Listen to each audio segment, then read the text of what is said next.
Hello दोस्तों, आप सबका बहुत बहुत स्वागत है। आज हम एक नए टॉपिक के साथ में आपके सामने आए हैं, ट्रिग्नोमेट्री, त्रिकोणमिति, जो कि काफ़ी परेशान करती है स्कूल लेवल से लेके कंपटीशन तक।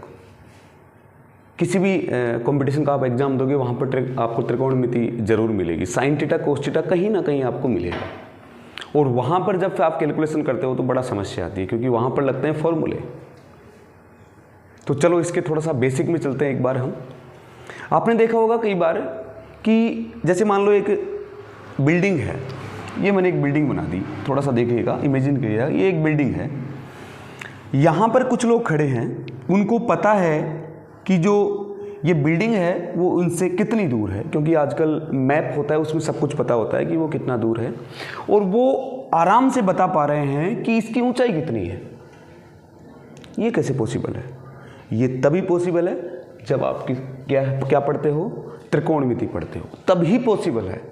अगर आप त्रिकोणमिति नहीं पढ़ रहे हो तो ये पॉसिबल नहीं है। इसका मतलब इसका क्या रिलेशन आ गया? त्रिकोणमिति में ऐसा क्या आ गया कि आपने इस बिल्डिंग की ऊंचाई बता दी, किसी टावर की ऊंचाई बता दी, या टावर से दूरी बता दी? कैसे बताई आपने? आइए यहां पर हम कुछ रेशियोज की बात करते हैं, कुछ अनुपात की बात करते हैं। आपने पढ़े होंगे sine theta, cos theta, tan theta, cot theta, sec theta, cosec theta. लगते बोरिंग हैं, लेकिन जब आप इंटरेस्ट के साथ पढ़ोगे इसे तो वो आपको इजी लगने लगेगा। और तो और जब आप उसे डेली लाइफ में यूज करोगे, कई बार हमने ऐसा सुना है कि कुछ बच्चे भी कहते हैं, कुछ बड़े भी कहते हैं, उम्रदराज लोग भी कहते हैं कि ये साइन थीटा कोस थीटा कहाँ काम आता है। अरे भाई बहुत काम आता है, आप यूज़ तो लो ही से। जो आपने पढ़ा है वो ठीक से पढ़ो तो सही कम से कम, और जब ठीक से पढ़ लिया तो अपने आप यूज कर लोगे आप। ये कहाँ यूज होगा और किस किस जगह यूज होगा आप अपने आप समझ जाओगे। जो ट्रिग्नोमेट्री रेशियोज हैं, अभी हम उनकी बात करने वाले हैं। कैसे हमने ऊंचाई पता की, कैसे हमने इसकी दूरी बता दी, केवल एक एंगल से हमें पता लगे कितना एंगल है। एंगल नॉर्मल आदमी बता सकता है, जैसे हम मेजर करेंगे एंगल पता सकता है, और एंगल से हमने कैसे इसकी ऊंचाई बता दी, कैसे ये डिस्टेंस बता दिया। ये ट्रिग्नोमेट्री का कमाल ही है, त्रिकोणमिति का कमाल ही है। तो देखिए आज हम इस चीज को इजी बना रहे हैं। वीडियो पे बने रहिए और लाइक जरूर कीजिएगा। देखिए आइए सबसे पहले मैं आपके सामने एक समकोण त्रिभुज बनाऊंगा। ये देखिए एक समकोण त्रिभुज है, यहीं से बिल्डिंग का कंसेप्ट आएगा। ये एक समकोण त्रिभुज है, मैं इसका नाम दे देता हूं आपके सामने। मैंने इसको दे दिया A, इसको दे दिया B, इसको दे दिया C। ये एक एंगल है जिसको हमने थीटा नाम दे दिया। ध्यान से देखिएगा। अब ऐसा आपके सामने, ये केवल समकोण त्रिभुज के ऊपर लागू होती है। जैसे कि अभी हमने बिल्डिंग की बात की, तो बिल्डिंग ऊर्ध्वाधर होती है, क्षैतिज से ऊर्ध्वाधर होती है, जमीन से बिल्कुल खड़ी होती है बिल्डिंग। हमने वैसा एग्जाम्पल लिया है टावर का, बिल्डिंग का। तो देखिएगा ये एक एंगल है। अब आपको पता है इसको हम कहते हैं आधार, या फिर कह सकते हैं बेस। क्या कह सकते हैं? बेस। नॉर्मल हम ये लिख देते हैं बेस। आगे आइए, ये होता है ऊंचाई। क्या होती है? ऊंचाई, जिसको हम कहते हैं परपेंडिकुलर। क्या कहते हैं? परपेंडिकुलर। और ये आता है कर्ण। ये तो आपने पढ़े ही है, लगभग 8th क्लास में ही आ जाता है। आइए, तो इसे कहते हैं हाइपोटेनस। ओके, ये कंडीशन आती है। अब जिन रेशियोज की बात करते हैं वो त्रिकोणमिति के अंदर एक समकोण त्रिभुज के एक कोण के सापेक्ष आपस में भुजाओं के क्या होते हैं? अनुपात होते हैं। अब कैसे होते हैं देखिएगा ध्यान से। बहुत बोरिंग लगता है जब बच्चे पढ़ते हैं और उनको समझ में नहीं आता है कि सर ये साइन थीटा कोस थीटा कहाँ से बीच में लेके आ गए, और ये होता क्या है। तो वो एक समकोण त्रिभुज में किसी कोण के सापेक्ष भुजाओं के क्या होते हैं? अनुपात होते हैं। देखिएगा एक बार। सबसे पहले मैं बात करता हूँ साइन थीटा। एक चीज ध्यान रखना, इनका क्रम अगर आप उल्टा सीधा कर दोगे तो बड़ी दिक्कत आ जाएगी। क्रम उल्टा सीधा नहीं होना चाहिए इनका। आइए मैं एक बार क्रम लिख देता हूँ इनका। कोस थीटा, उसके बाद टेन थीटा, उसके बाद कोट थीटा, उसके बाद सेक थीटा, और उसके बाद आता है कोसेक थीटा। ये इनका क्रम है। अगर इस क्रम में ऊपर नीचे कर दोगे तो बड़ी दिक्कत आएगी, फिर याद करने में बड़ी दिक्कत आती है। कुछ को ना ये क्रम ही याद नहीं होता है, तो इस वजह से काफ़ी दिक्कत आ जाती है। अब आइए, आपने सुना होगा लाल बटा कक्का। ये बड़ा फेमस डायलॉग है। जब हमें टीचर ने बताया था, हमने जब पढ़ा था, बड़ा मजा आया था कि यार ये लाल बटा कक्का कहाँ से आ गया। इसका मतलब है कि एल का मतलब होता है लंब, मतलब हम कह सकते हैं लंब। ये आधार है और ये क्या है? कर्ण। क्या है? कर्ण। जो ऊंचाई थी ना, इसका नाम होता है लंब। क्या होता है? लंब। आइए, ये लंब, तो ये है लंब, ये आधार, और ये क्या है? कर्ण है। अब आइए सबसे फर्स्ट वाली स्टेप इसको मैं बताना चाहूंगा। अभी यहां पर हमारे पास भुजा है, AB है लंब, BC है आधार और AC है कर्ण। अब आइए सबसे पहले साइन थीटा की बात करने वाले हैं। तो एक तो कंसेप्ट सीधा सीधा ही है कि ये साइन थीटा, ये वाला रेशियो कोस थीटा और ये वाला रेशियो टेन थीटा, साथ में जब इनका इन्वर्स करेंगे, अभी फॉर्मूलों की बात करूंगा मैं, वो चीज और समझ में आ जाएगी। ठीक उल्टा, टेन थीटा का उल्टा क्या होता है, आधार बटे लंब क्या हो जाएगा, कोट थीटा, कर्ण बटे आधार क्या हो जाएगा, सेक थीटा, और कर्ण बटे लंब क्या हो जाएगा, कोसेक थीटा हो जाएगा। तो एक बेसिक नॉर्मल लिख लेते हैं कि L बटा के ये हो जाएगा A बटा के, ये हो जाएगा L बटा A, L का मतलब लंब, A का मतलब आधार और K का मतलब कर्ण। आइए आगे, इसका मतलब हो जाएगा कोट का मतलब इसका उल्टा A अपॉन L, और सेक थीटा का मतलब हो जाता है कर्ण बटा आधार, और इसका मतलब हो जाएगा कर्ण बटा लंब। अब एक बार इसको देखते हैं। नॉर्मली बच्चों की बड़ी दिक्कत आती है कि सर आप आधार कैसे ले लिया, हाइट कैसे ले ली, मतलब लंब कैसे ले लिया, कर्ण कैसे ले लिया। तो ये सब इसी के तरीके से हम बात करने वाले हैं। देखिए सबसे पहले हमने कहा साइन थीटा, तो साइन थीटा क्या हो गया, लंब बटे कर्ण। तो यहां पर देखिए लंब क्या है, लंब है AB और कर्ण क्या है AC। तो हम कह सकते हैं AB अपॉन AC। ये लो, इससे ये फॉर्मूला अगर आप पहले याद करेंगे तो काफी इजी हो जाता है हमें याद करना, इसलिए हमने पहले बताया ये। अदरवाइज तो हम पहले फॉर्मूले लगाते फिर ये बताते, लेकिन ये पहले क्या हो जाता है, इजी हो जाता है, बच्चा इजी समझने लग जाता है कि यार लाल बटा कक्का से आसानी से हम जो त्रिकोणमितीय अनुपात है उनको समझ पा रहे हैं। तो आइए अगला है कोस थीटा। तो कोस थीटा में क्या हो जाएगा, आधार बटे कर्ण। तो आधार क्या है BC और कर्ण क्या है AC। कर्ण वो नहीं है जो महाभारत में था, ये कर्ण ये है AC, जो इसकी तिर्यक मतलब तिर्यक ऊंचाई कह सकते हैं वो है, कहीं आप महाभारत वाला कर्ण समझ लो, वो नहीं है।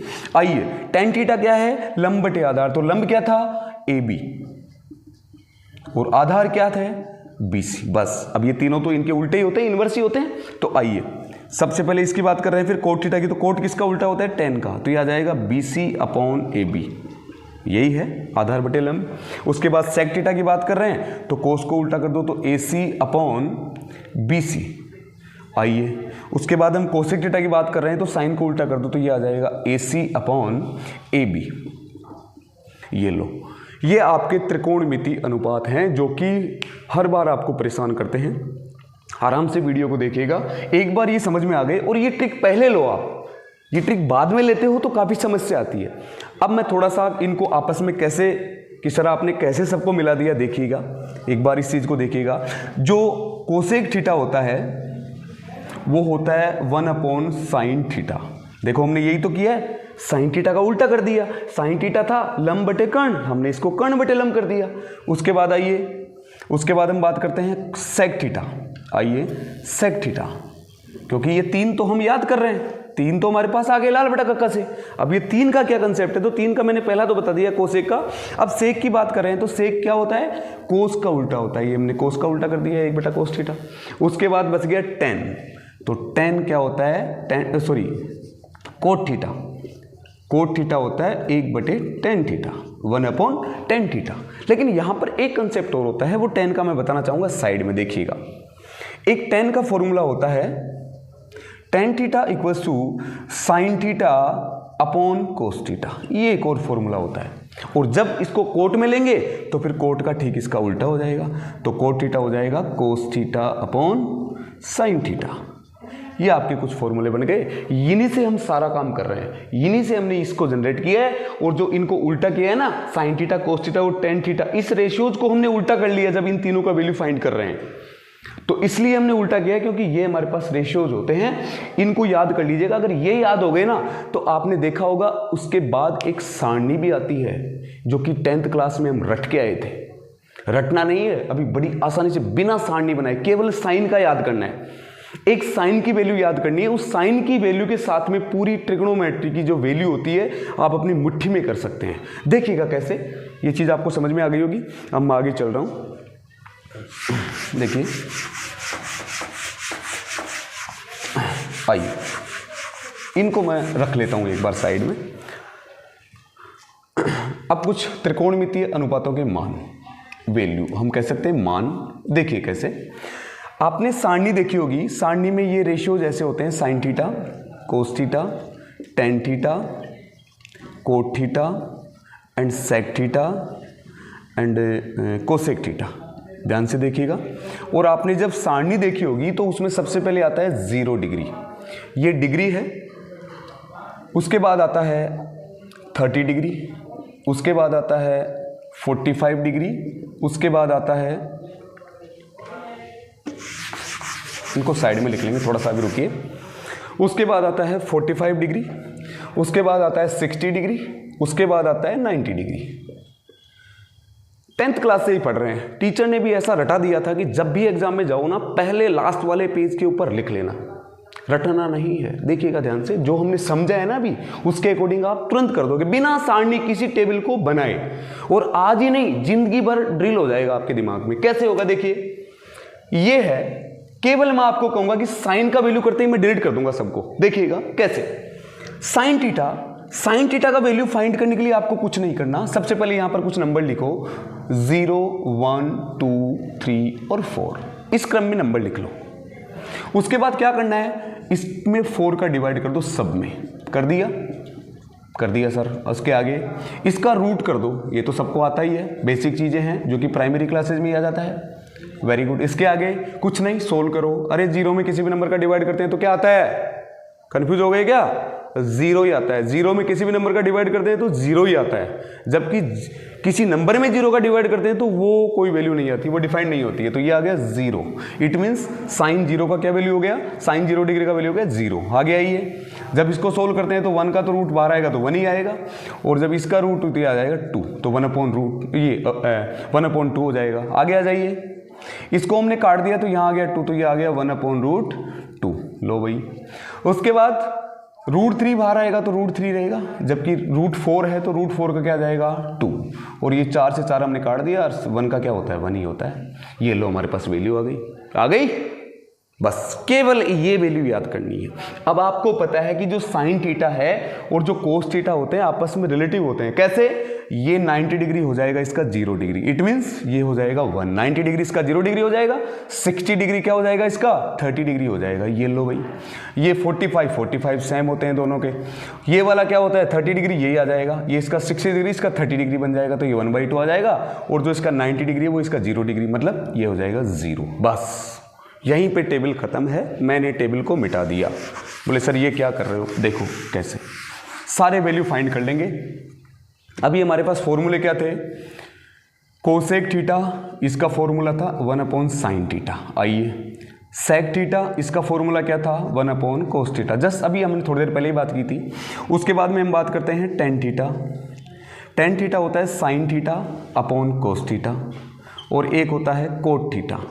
यही तो बच गए 4, तो ये होता है cos theta upon sine theta. आइए, बस कुछ नहीं करना, अब सारा का सारा काम अपनी मुट्ठी पर है। बोले सर इस एक से काम हो जाएगा, बिल्कुल एक से हो जाएगा। हमने केवल साइन का फाइंड किया है, कोस का उल्टा किया है, ये अपने आप निकाल लेंगे। आइए कैसे निकालेंगे, मान लो क्वेश्चन के अंदर आपके सामने आ गया tan 30 डिग्री। कुछ नहीं करना, साइड में ले लो, सारणी सोचनी नहीं, आपको याद है कि नहीं याद है कि कुछ नहीं सोचना। आइए, फॉर्मूला क्या है आपके पास, साइन थीटा मतलब साइन 30 डिग्री और कोस 30 डिग्री। अरे साइन 30 डिग्री का मान कितना है 1/2, अपॉन कोस 30 डिग्री का मान कितना है √3/2। अरे फ्रैक्शंस को सोल्व करना आता है ना, ये 2 से 2 कट गया, क्या आ गया 1/√3। ये लो, यही तो है, देख लीजिएगा टेबल के अंदर यही है, लेकिन अब टेबल देखनी नहीं है, यही वैल्यू है। आइए चलो सर और बताओ, कोट 30 डिग्री, लो कोट 30 डिग्री। सर अभी मैं बता दूंगा आपको कितना हो गया, 1/√3 का उल्टा कर दो। अरे क्यों करें 1/√3 का, हमें tan का थोड़ी पता है, हमें tan का थोड़ी पता है, तो हम क्या करेंगे, हमारे पास फॉर्मूला है ना ये रहा, cos theta upon sine theta. बस कुछ नहीं करना, कोस थीटा नहीं 30 डिग्री, देखिए कोस 30 डिग्री, ये साइन 30 डिग्री, तो कोस 30 डिग्री कितना है √3/2, और साइन 30 डिग्री 1/2, 2 से 2 कट गया, क्या आ गया √3 आ गया। ये लो, पूरी टेबल आपकी जेब में है। अब सर बोले आपने tan और कोड तो बता दिया, आगे चलाओ। चलिए आ गया हो, मैंने ले लिया sec 60 डिग्री। आइए, तो sec 60 को क्या लिख सकते हैं 1/cos 60। अरे cos 60 का मान कितना है 1/2, तो कुछ नहीं करना, 1/1/2 उल्टा करेंगे तो कितना आ गया 2। ये लो, बड़ी आसानी से आप सोल्व कर सकते हैं पूरी टेबल को चुटकियों में। केवल ये फॉर्मूले आपको याद होने चाहिए, और ये ट्रिक जो मैंने बताई, जो कि बहुत इजी है, इतना ज़्यादा टफ भी नहीं है कि आप कुछ याद रखो। मैंने क्या कहा, 0 1 2 3 4, सब में 4 4 का क्या कर दिया, डिवाइड कर दिया, और उसके बाद सबका क्या कर दिया, रूट कर दिया, और हमने सोल्व कर लिया। तो हमारे पास वैल्यू, और साइन की तो लगभग याद भी होती है, सबको याद होती है साइन की। बस कंफ्यूज कहाँ होते हैं, जब इनमें से कोई महाशय जी बीच में आके बैठ जाता है, और जब उसका स्क्वायर होता है तो वो तो किसी नंबर का स्क्वायर होगा तो अपने आप कर लेंगे। तो उम्मीद है आपको समझ में आया होगा जो आज हमने त्रिकोणमिति की बात की थी। तो सबसे पहले हमने कहा था कि ट्रिग्नोमेट्री होता क्या है, कैसे हम इसे डेली लाइफ में यूज करते हैं, और कैसे जो समकोण त्रिभुज होता है कैसे उसके ऊपर इसको लागू किया जाता है, कैसे ट्रिग्नोमेट्री जो रेशियोज होते हैं उन सब की हमने बात की थी, sign theta cos theta, tan theta cot theta और सेक थीटा और कोसेक थीटा, उनकी बात की थी। फिर एक लाल बटा कक्का जो कि हमने बहुत बढ़िया एंटरटेनमेंट के साथ में एक ट्रिक ली थी। फिर हमने एक बहुत ही जटिल ऐसा माना जाता है, अब के बाद नहीं होगी आपकी जटिल, ऐसा माना जाता है कि 0 डिग्री 30 डिग्री 45 ये टेबल हम रटते आए हैं, उसको बड़ी आसानी से हमने इजी बना दिया है। वीडियो को पूरा देखिएगा, और हमारे कमेंट सेक्शन में अगर इससे रिलेटेड कोई आपका कमेंट है तो बिल्कुल आप मैसेज कीजिए, आपको ज़रूर उसका आंसर मिलेगा। धन्यवाद।